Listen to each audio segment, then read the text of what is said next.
What up, though, y'all? It's Chris. Appreciate you connecting with me while I'm out here getting 10,000 steps in today. We're going to jump right into the topic at hand, and it's EBT. There's some changes happening with that, a lot of changes. I've been seeing people complaining that their food benefits have been drastically reduced. I've seen people complaining that they've been cut off. And now I'm seeing people say that there's going to be a ban on junk food. Now, I have heard something about this recently, and I'm hearing a bit about it more now because Texas is apparently moving to act on this. Texas, it seems like they're going to prevent people from being able to buy junk food. And boy, oh boy, I know that has got some people mad. I can't tell you how many times I've been to the grocery store and I'm there, I got my basket. You guys have been shopping with me plenty of times. You know what I do. You know, I get steaks, eggs, yogurt, milk. You know, I, for the most part, get very high protein items. Sausage, bacon. You know, I'm very much a carnivore. But I'll look at my basket and I'll look at somebody else's basket, you know, waiting with me. And you can always tell it's an EBT basket. You know what I mean. You look at the basket, it's all types of various different colorful boxes in there. I mean, you know it's an EBT basket. You guys know what I'm talking about. If it's full of colorful packages, it is a EBT basket more likely than not. They in there getting way more stuff than you are, and they're not about to pay for anything. Those people are about to be highly affected by this. And, you know, I don't think Texas is going to be the only state that does this. I think it's going to have a jump over effect, not a trickle down effect, but a jump over effect. I think Texas is going to do it. People are going to get used to the idea of it. And other states, don't be surprised if they bounce out with the same thing. They're like your fruit gushers that you like to get for your kids. Might not work. That pop, soda, depending on where you at, it's pop here for us. No Faygo for you. You know, I've benefited from it myself. There have been times that I went to the grocery store and I was about to cash out, and somebody leaned over to me with their bridge card and was like, "Is that all you getting?" Like, yeah, what's up?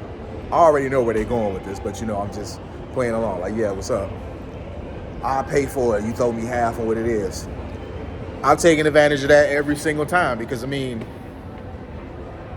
if I'm about to spend $150 and you about to give me the same stuff and I'm only gonna have to drop $75 for it, why wouldn't I take advantage of that? So I've certainly benefited from that, but I probably still could take advantage of that because I don't get the junk food. I remember when I was younger, there was a penny candy store on Joy Road and Evergreen. For those of you that follow me that are from Detroit, that place made a killing. They used to make so much damn money. This is when I was in middle school. That place used to make so much damn money because they took EBT. Penny candy store that took EBT. We all went there, man. The whole neighborhood. They were making so much money. And I remember this very well because this ultimately ended up being their demise. They were making so much money that the state thought that they were doing something fraudulent and shut down their ability to take EBT. They believed that they were committing fraud. I remember this as if it happened yesterday. Even though they were able to my understanding, because I had talked to the owner, even though they were able to show the books, that these are all legitimate purchases. They refused to believe that they were making the money that they were making off of EBT. So places like that, they demonstrate why not only is this happening in Texas, but it's probably gonna happen in other states too. Because when you have so much money being spent on junk, straight up junk, there's supposed to be food benefits, right? Twinkies is not food. It's a food product, but that's not food. You honestly should have to buy that stuff with your own cash. Why are you able to go to the store and get donuts and Snickers and whatever else, chips, on government assisted food benefits? Why should you be able to do that? So I'm all for this. I know this is going to ruffle a lot of feathers. It's going to make a lot of people mad. Hey, listen, man.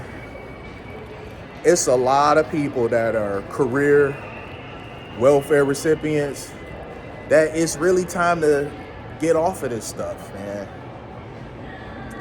And they always be so well taken care of. They always got a fresh pair of Jordans, always got their hair and nails did, they lashes, but you're on food benefits, man. The jig is up on that, man. As I said, a lot of people, they about to be mad because they taking away your ability to buy junk food with the stuff. And things are going to get a lot stricter. People are not going to be able to receive this stuff at all. It's going to come a point in time where these career welfare recipients are going to have to get off their butt, get a job, and produce like the rest of us. I'm going to leave it there, though. Let me know what you guys think in the comments. I'll holler at y'all soon. Peace.